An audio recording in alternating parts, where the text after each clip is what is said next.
Na parede está uma grande moldura dourada, iluminada para exposição, mas compreendendo nada.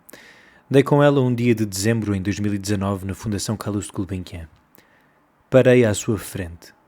Fotografei-a. Talvez numa loja não o fizesse, não é o meu tipo de moldura. Eu não tenho em casa paredes para molduras destas. Mas acho que naquele dia parei não em frente à moldura, mas em frente a outra coisa. Seria um erro anunciar a moldura como estando vazia. Está cheia de algo que eu não sabia sequer que se podia moldurar. O desejo. É que uma pequena nota informava que a moldura tem o tamanho exato para uma obra de Francisco Goya que Calouste Gulbenkian quisera comprar, sem sucesso. Por isso, ali, naquela moldura, havia a ausência do quadro de Goya, o anúncio do desejo de Gulbenkian e o fracasso das suas intenções. Com certeza já ouviram falar da síndrome de Stendhal. Consta que numa visita à Basílica de Santa Croce, em Florença, Stendhal foi assaltado por uma comoção imensa diante de uns afrescos de Giotto. Descreveu o sentimento como alguém que caminhava com medo de cair. Como a escrita serve tantas vezes para mostrar que há segredos que são partilhados, desde que Stendhal o descreveu, outros identificaram as suas réplicas. É um fenómeno associado a uma grande emoção provocada por uma obra de arte. Eu próprio já tive os meus momentos. Já me aconteceu, em São Martinho de Anta, no Espaço Miguel Torga, chorar ao ler a forma como o escritor se despedia do corvo Vicente, a propósito de uma leitura na rádio. E pelo menos uma outra vez na Galeria Tetriakov, em Moscovo, quando parei em frente de um quadro onde 3 crianças puxam um pequeno trenó com um grande recipiente de água. E nós podemos ver que a água está congelada, pelo menos a água que transbordou do recipiente, que uma figura na sombra empurra o trenó para ajudar as crianças. Ao longe há edifícios encobertos por um nevoeiro e aqui no primeiro plano do quadro há um cão que corre ao lado das 3 crianças. É um quadro belo. Podemos traduzir-lhe o nome para Troika, aprendizes de tarefeiros a carregar água. Foi pintado por Vasily Perov em 1866. É um quadro belo. E aconteceu-me estar a olhar para ele quando uma guia do museu se aproximou com 2 visitantes estrangeiros. Ela falava em inglês, por isso eu ouvi. Ela disse: alguns meses depois de estar este quadro pintado, alguém bateu à porta de Perov. Quando ele abriu, reconheceu a mãe de uma destas crianças. Ela mostrou-lhe uma bolsa com todo o dinheiro que conseguiu reunir. O meu filho morreu, terá dito. E eu lembro-me do quadro que o senhor pintou. Tenha a bondade de me o vender. Perov não podia vender o quadro, por mais que quisesse. Já se encontrava no museu. Mas podia trazer a mãe do rapaz até à sala onde estava o retrato do seu filho enquanto aprendiz de tarefeiro. Como quem já contou a história 1 milhar de vezes e sabe o que impressiona, a guia disse. Assim que a mãe entrou na sala, gritou. Caiu aqui, em frente ao quadro, e ficou horas a chorar. Depois a guia disse, continuamos? E eles foram-se embora. Eu fiquei. Fiquei a pensar naquela mulher. Olhava para as crianças no quadro e tentava imaginar como seriam enquanto crianças. Comecei a pensar no momento em que à mãe da criança surgiu a ideia de procurar Vasily Perov para lhe comprar o quadro. O momento em que ela se convenceu de que esta ideia não era completamente absurda e saiu de casa. Imaginei a sua viagem. Em que pensaria? Que obstáculos encontrara? Teria ido a pé? Imaginei-a naquela sala. Imaginei que estávamos os dois a olhar para o quadro de Perov, a demorar no rosto das crianças, a lamentar, com certeza. There was a boy, a very strange enchanted boy. A sala transformou-se. He wandered very far, very far. De certa maneira, começou a fazer sentido. Eu via a mulher, estava atento à sua urgência, conseguia sentir com ela a luz do sol que entrava pela janela como uma espécie de reconforto. Depois, As solas de madeira contra o chão de mármore anunciaram a sua chegada. Meteu uma mão no ombro. Eu olhei e reconheci-o. Era Stendhal. Havia uma espécie de ironia no seu olhar, como se me desafiasse a regressar à realidade. E transforma-se a luz do sol no brilho de um candeeiro. As paredes tornam-se cinzentas e de repente eu não estou na Galeria Tetriakov, mas em Lisboa, na sala de exposições temporárias da Fundação Carlos Gulbenkian. É dezembro de 2019 e à minha frente uma grande moldura dourada, compreendendo nada. Nos últimos tempos tenho pensado sobre as coisas a que prestamos atenção. Por exemplo, quando estamos em frente a uma moldura vazia, o que vemos? Quando nessa moldura há um quadro, o que valorizamos? Quando lemos algo, o que lemos? No dia a dia, o que vivemos? Agora, por exemplo, o que é que estão a ouvir? Quando nos sentamos numa sala para assistir a um espetáculo de teatro, sabemos que não estamos a ver o mesmo espetáculo que a pessoa ao nosso lado. John Berger discorreu sobre o assunto. A large part of seeing depends upon habit and convention. Que uma grande parte de ver vem do hábito e da convenção. Now, perspective centers everything on the eye of the beholder. It is like a beam from a lighthouse. Only instead of light traveling outwards, appearances travel in. And our tradition of art called those appearances reality. A perspectiva concentra tudo no olho de quem vê.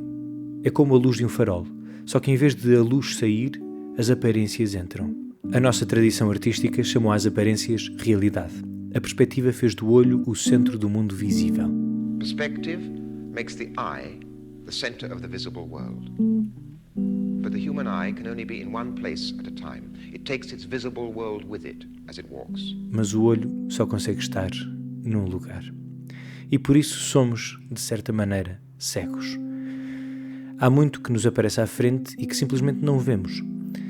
Por vezes sinto que somos cada vez menos sensíveis ao mistério, por exemplo, ao incompreensível. A rapidez com que vivemos no mundo hoje obriga-nos a focar a atenção no que é imediato ou compreensível e começamos por conhecer os dias na sua imensidão para os desenhar num calendário e finalmente responder à agenda. Em 1985, Marguerite Duras, que lemos em abril no Clube de Leitura de Peças de Teatro, dizia numa entrevista: Quand on peut faire le tour du monde en 8 jours ou 15 jours, pourquoi le faire? Dans le voyage est le temps du voyage. C'est pas voir vite, c'est voir et vivre en même temps. Vivre du voyage, ça ne sera plus possible. Quando podes dar a volta ao mundo em 8 ou 15 dias, para que fazê-lo? Na viagem há o tempo da viagem. Não é para se ver depressa, é para se ver e viver ao mesmo tempo. Viver a viagem, isso vai deixar de ser possível. De certa maneira, identifico-me nesta antecipação que Duras faz do ser humano nos anos 2000. E a pergunta que ela faz não me sai da cabeça. Se podes dar a volta ao mundo em 8 ou 15 dias, para que fazê-lo? Lembro-me de um dia falar com o Sérgio Coragem, um amigo que fiz na Escola Superior de Teatro e Cinema e com quem estou a trabalhar neste momento na criação do espetáculo A Nossa Cidade, onde a companhia a que o Sérgio pertence, o Zauel, se juntam o Teatro da Cidade e uma outra companhia, os Possessos. Dizia, lembro-me de falar com o Sérgio sobre uma viagem que ele fez, um troço dos Caminhos de Santiago. Caminhou durante 9 dias e eu fiquei com a memória de me ter falado de alguém que tocava guitarra quando ele chegou. Liguei-lhe. Falou-me da acústica da praça, da hospitalidade dos peregrinos e enviou-me gravações. Aqui, por exemplo, podemos ouvir o momento da sua chegada.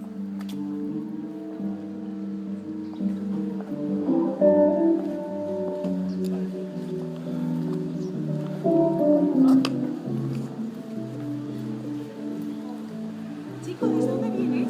¿De peregrinaje? Perdona, ¿desde dónde vienes de peregrinaje? Astorga. ¡Wow! ¡Muchos kilómetros! Congratulations! Felicidades! Mas enquanto falávamos ao telefone, a história da guitarra era bonita, só que uma espécie de pormenor. Comecei por partilhar com ele que me interessava refletir sobre a paciência que é preciso ter para fazer uma viagem destas, que eu, nas minhas corridas matinais, vou percebendo que a parte difícil de correr não é começarem a doer os músculos, mas aborrecer-me com a corrida.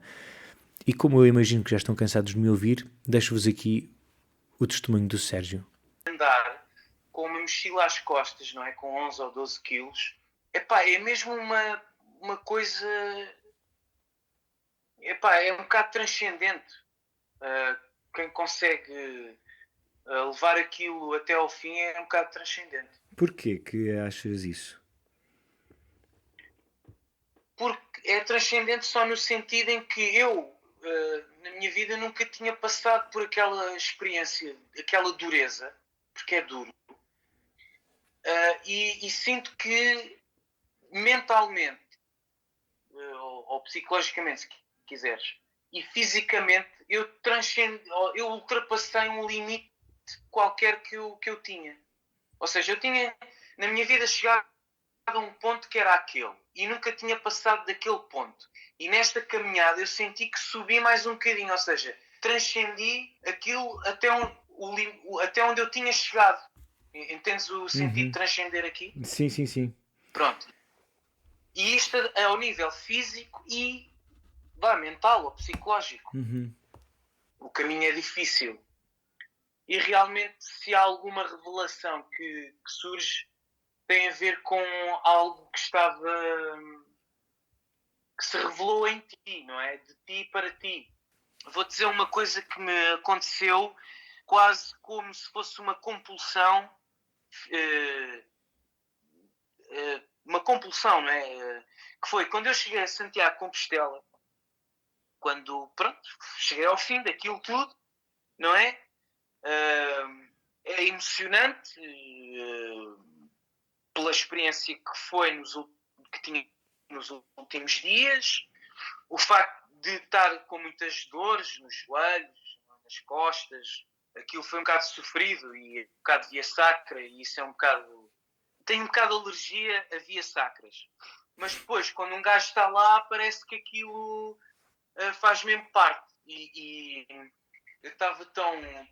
aquilo foi tão duro e não sei o quê, que eu cheguei lá e depois disse assim ao senhor que estava a atender: olha, mas estava bué cansado, Guilherme, bué cansado. Completamente exausto e emocionalmente rasto já, tipo... que cena foi esta, meu?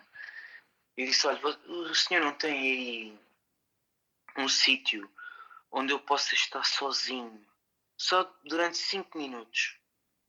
E o gajo disse: sim, senhor, ali uma capelinha e pode lá ficar sozinho durante um bocado. E um senhor acompanhou-me e levou-me a essa capela dentro de uma parte da igreja, que era maior. Bem, eu entrei ali, fiquei sozinho ali e fartei-me de chorar, Guilherme. Eu chorei tanto. E tu perguntas-me assim: e choraste porquê? Eu não sei bem, mas foi pela vida, sabes? Qualquer coisa... Chorar pela vida, por ser boa, por ser má, por ser o que é, não sei, por ser uma coisa... se calhar chorei por ter tido direito a esse dom. Tenha sido um acaso ou não, ou por ordem divina, ou por ordem do cosmos, sei lá. Eu chorei por estar vivo, talvez, por estar grato, por estar... Deve ter sido isso. Mas chorei tanto e lembrei-me de tanta gente. E só pedia que essas pessoas tivessem uma boa vida também. Ou seja, foi uma descarga brutal. Isso foi muito forte. Lembro-me muito bem desse momento. E gostei desse momento também. Quand on peut faire le tour du monde en 8 jours ou 15 jours, pourquoi le faire? Dans le voyage, il y a le temps du voyage. C'est pas voir vite, c'est voir et vivre en même temps. Vivre du voyage, ça ne sera plus possible. Encontramos-nos enfim neste lugar, entre o que Duras previu e a caminhada do Sérgio, entre a aceleração da técnica e o mistério lento de uma caminhada. Quando lhe perguntei por que caminhou aqueles 9 dias, o Sérgio disse que não havia uma razão específica. Foi um desafio. A razão da caminhada foi nascendo durante a viagem. Se puderes caminhar durante 9 dias, para quê fazê-lo? Para nada, podia dizer o Sérgio. Ou para chegar ao fim, afiar-se o olhar e cair no chão de uma capela em lágrimas. Ou chegar ao fim, afiar-se o olhar e cair no chão de uma galeria de arte em lágrimas. Com as idas a museus contemporâneas, não é? A forma como nós nos deslocamos para ir a um museu, a forma como nós nos deslocamos para ir ao teatro, o deslocarmos, o sairmos de casa para ir a uma sala de espetáculos não é muito diferente do que era feito antigamente com as peregrinações religiosas, porque no fundo as pessoas saíam, iam a pé para ver uma relíquia e chegavam lá, viam a relíquia e voltavam para trás. E basicamente era isto. Há um historiador de arte, que faz esta comparação. O que ele diz é que para ele não há nada diferente nas pessoas que saem de casa para ir ver a coleção do Van Gogh ao Museu de Van Gogh, não há nada diferente em relação àquelas pessoas de toda a Itália e até de fora de Itália iam a pé para ver o sudário de Cristo e outras relíquias, porque são as relíquias que movimentavam a curiosidade, não é? Uhum. O espectador como peregrino, o espectador da arte como peregrino. Ou aquela mãe que caiu no chão da Galeria Tetriakov, algures no século XIX. Aquela mãe que foi à galeria à procura de um quadro e de um altar. Espectadora e peregrina por excelência. Aproveito esta deixa do Sérgio, até porque gosto da ideia de que uma ida a um museu ou a uma sala de espetáculos possa ter o valor de uma caminhada transcendente, algo que nos faça ultrapassar, superar, aprofundar a nossa natureza, algo que nos transforme por mais ou menos tempo, algo que nos anime o olhar, que se John Berger nos disse que a tradição chamou às aparências realidade e a perspectiva fez do olho o centro do mundo visível, que ver é fruto do hábito e da convenção. Se nós aceitarmos a sua sugestão, então para onde olhamos ganha uma nova importância e acaba por ser na forma como olhamos e como lemos o mundo que encontramos quem somos. Fazendo uma espécie de pescadinha de rabo na boca, regresso a Marguerite Duras, só para dizer que em abril, no Projeto Creta, vamos ler o Teatro da Amante Inglesa, numa sessão do nosso clube de leitura de peças de teatro, conduzida pela Gida Conceição, que coordena o clube este ano. Podem conhecer a seleção de textos que a Gi fez para este ano no nosso site e inscrever-se já para todas as sessões.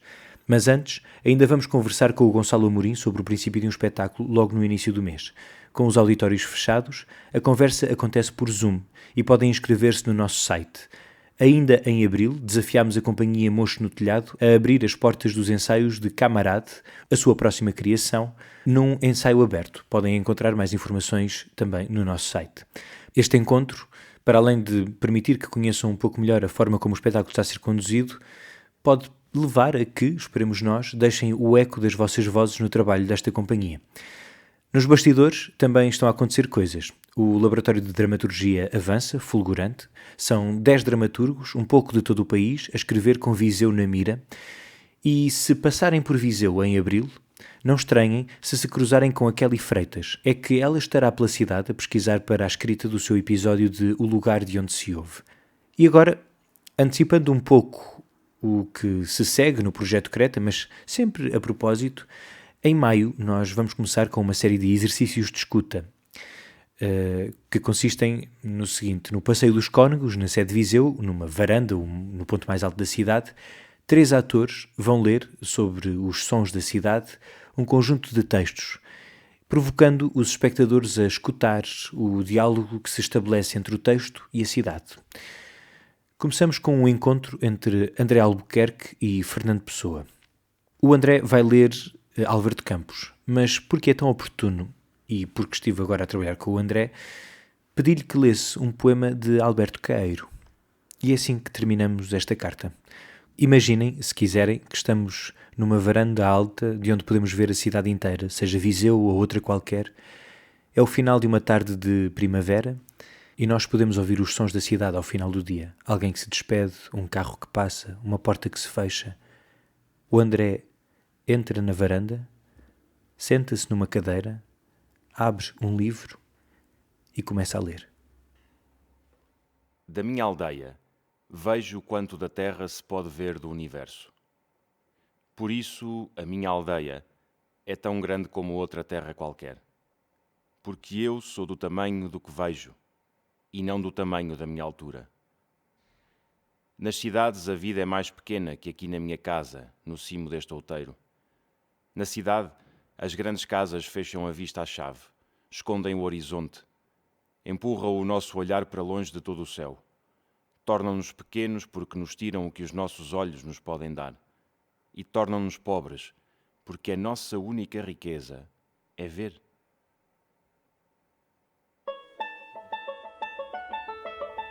As cartas de Creta são uma mensagem que todos os meses dirijo a quem assina a newsletter do Projeto Creta, Laboratório de Criação Teatral, um projeto que o Teatro da Cidade mantém em Viseu. Podem saber um pouco mais em creta.teatrodacidade.pt. O meu nome é Guilherme Gomes. Despeço-me lembrando que podem responder a esta mensagem através do nosso e-mail, creta.teatrodacidade.pt. Nesta carta ouvimos excertos do primeiro episódio de Ways of Seeing, de John Berger, produzido pela BBC, uma entrevista de Marguerite Duras, que encontrei na internet, mas não sei a origem, se alguém souber, por favor, não hesite. Ouvimos também Eden Hadez a cantar o seu Nature Boy, eternizado por Nat King Cole. Ouvimos o João Reis a tocar guitarra e as gravações do Sérgio. A todos, uns mais eficazmente que outros, o meu agradecimento. O Creta, Laboratório de Criação Teatral, é um projeto apoiado pelo município de Viseu através do Viseu Cultura. Obrigado por ouvirem e até à próxima carta.